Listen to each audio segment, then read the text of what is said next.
So MyChart is one of our patient portals that we have through Epic that allows providers the opportunity to communicate with their patients in a whole range of different areas.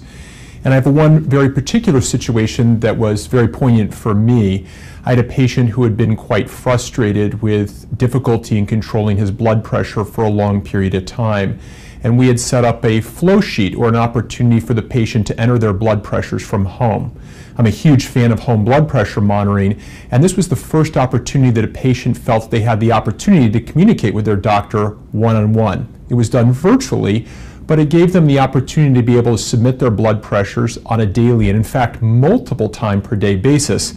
to be able to share their information with me, their provider. And it allowed me, in fact, in one situation to recognize the fact that the patient was having quite high spikes in his blood pressure, and real time allowed me to set parameters under which I would be informed of what their blood pressure was and could react and adjust their medications accordingly. And so in this one particular situation, their blood pressure was quite high, and I was able to not only email him back to let him know that his blood pressure was quite high, which he already knew, but also adjust his medication. And since that period of time, not only for him, but for multiple patients that I see, I'm able to have a give and take and being able to get and receive all of those respective blood pressure parameters, and then be able to tailor or adjust their medications accordingly to make sure that their blood pressure isn't too low or too high. And this has been a wonderful experience for me as a provider, but I think very well received by our patients who have a real sense that they're able to communicate more fully with their providers.